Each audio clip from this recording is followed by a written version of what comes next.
हर हर महादेव, हर हर महादेव। सभी मित्र साथियों को मेरा जय हिंद, प्रणाम। आज मेरा शिव चालीसा का 21वां दिन है। भगवान देवादिदेव महादेव की कृपा से 21वें दिन भी मैं पूरी ऊर्जा और पूरी ताकत के साथ अपनी दिनचर्या को कर रहा हूँ। इससे पहले मैंने अभी वीडियो बनाया था। जब मुझे अनुभव होता है कि आज मुझे वीडियो बनाऊं, कुछ मैं अपनी बातें शेयर करूं, समाज को पता चले कि शिव चालीसा व्रत में क्या कुछ बेनिफिट है, क्या बेनिफिट नहीं है, क्या नुकसान। इसमें शिव चालीसा में लोग अपनी मनोकामना करने के लिए या किसी और भी अपेक्षा के लिए रखते हैं और बहुत सारी चीजें। मगर मेरा मानना है सावन से 10 दिन पहले शिव चालीसा व्रत को स्टार्ट करना एक संपूर्ण संकल्प होता है देवादिदेव महादेव के चरणों में, क्योंकि जो हमारे देव हैं महादेव और सभी के हैं।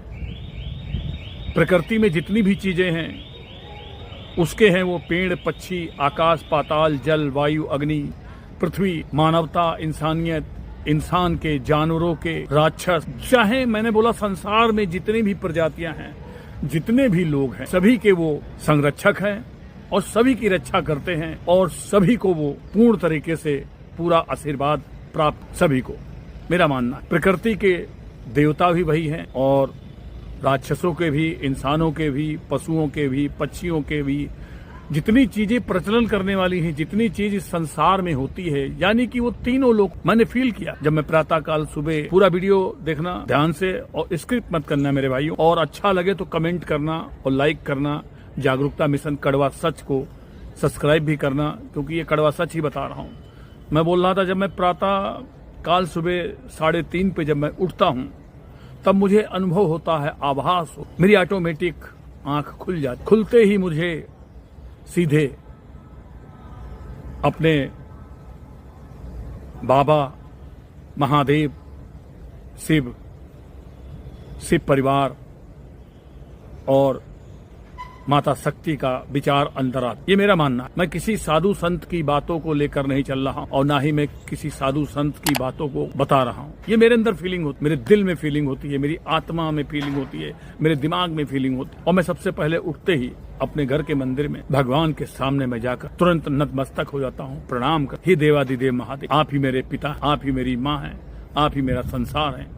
इस संसार में मैंने जन्म लिया और वो आपकी ही इच्छा है जो मैं इस संसार में मनुष्य का जन्म लिया। मैं इतना उनसे कह के अपनी दिनचर्या को पूरा कह रहा था। मैं जब सुबह उठता हूँ तब मैं अपनी दिनचर्या के बारे में थोड़ा सा बताऊं। अपना सुबह अगर फ्रेश होने का मूड होता है तो फ्रेश, अगर बाहर ओहर जाने का होता है तो ठीक है, नहीं तो मैं तत्काल प्रभाव से कुल्ला वगैरह, मुख वगैरह धुल के, जैसे ही अपना टाइम होता है 3:40 का, मैं आधे घंटे के लिए आंख बंद करके बैठ जाऊं। जरूरी नहीं मैं नहाऊं, धोऊं और स्वच्छ हूं।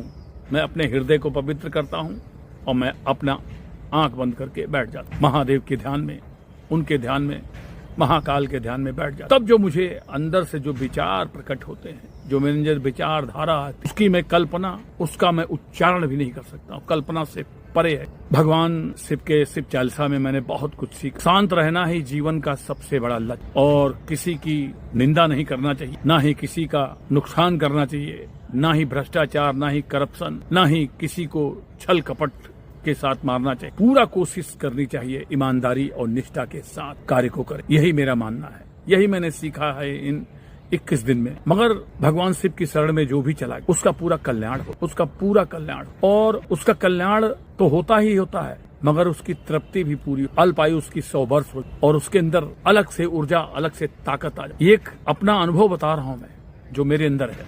58 साल की एज हो गई मेरी 58 साल की एज है, मगर देवादिदेव महादेव की इतनी अनुकंपा, इतनी मतलब जिसकी मैं कल्पना ही नहीं कर सकता, कि मैं कुछ नहीं कह सकता। कई लोग दोष देते हैं कि भगवान हमसे नाराज, भगवान ने ये कर दिया। भगवान कभी किसी का नुकसान नहीं करते और भगवान कभी किसी से नाराज ही। भगवान शिव तो एक लोटा जल, एक बेलपत्र से भी। सावन के महीने में हर व्यक्ति, हर मनुष्य अगर व्रत भी नहीं रह पाता है, खा पी के जाए, बढ़िया तरीके से फ्रेश होके जाए, नहा धो के जाए, मंदिर में जाकर एक बेलपत्र, एक लोटा जल जरूर चढ़ाए। ये मेरा मानना। मैंने भगवान का जो आशीर्वाद इसी तरीके से पाया है। मैं ज्यादा चीजें नहीं ले जाता, मैं अपने भाव के साथ, अपने इच्छा शक्ति के साथ हर चीज अर्पित कर दे। भाव से बढ़कर भगवान श्री देवादिदेव भाव के मैं 40 दिन में यही सीखा हूँ। और जो मैं सुबह प्रातः काल बोल रहा हूँ वो आप लोग भी उठें, इस चीज को फील करें और तत्काल जो है ध्यान में बैठें, उससे अपने अनुभव को खुद ही शेयर करें। जो आपकी अंतर आत्मा, जो आपकी इच्छा कहे, उस कार्य के लिए आप सुबह की तरह के बैठें, आपको अनुभव खुद हो जाएगा। मैं अपना अनुभव शेयर नहीं करना चाहता हूँ। 40वें दिन में लास्ट फिर बात करूंगा, बीच में टाइम लगा तो 1-2 बार मैं आपको बात। हमारा यही मानना था कि भगवान देवाधिदेव महादेव, भगवान शिव संसार के सबसे बड़े देव हैं, जिन्होंने पूरी संसार की सृष्टि को संभाल के रखा। मेरा मानना ये, आप सब लोग उनकी आराधना, उनका पवित्रता से उनका जो है डेली अपना जो है सावन के महीने में उनका पूजा करें, उनका ध्यान करें। यही मैं आपसे बोलना चाहूँ। सावन का महीना सबसे पवित्र है। अभी सोमवार आने वाला है, कल सोमवार है। इस दिन तो जल जरूर चढ़ाएं और एक बेलपत्र चढ़ाएं। बस यही मैं आप भगवान भोलेनाथ की आप सबकी कामना पूरी करें और आपके परिवार में सुख शांति बनी। सबसे मैं यही बोलूंगा, वीडियो को शेयर करें, लाइक करें जागरूकता मित्र चैनल को, और ईमानदारी और निष्ठा के साथ हर काम को, छल कपट किसी के ना साथ करें और ना किसी के साथ गद्दारी, ना किसी के साथ बेईमान। सत्यम शिवम सुंदरम, सत्य ही शिव है और शिव ही सुंदर। बस यही मैं आपसे कहना चाह रहा हूँ। हर हर महादेव, हर हर महादेव। जय हिंद, जय भारत।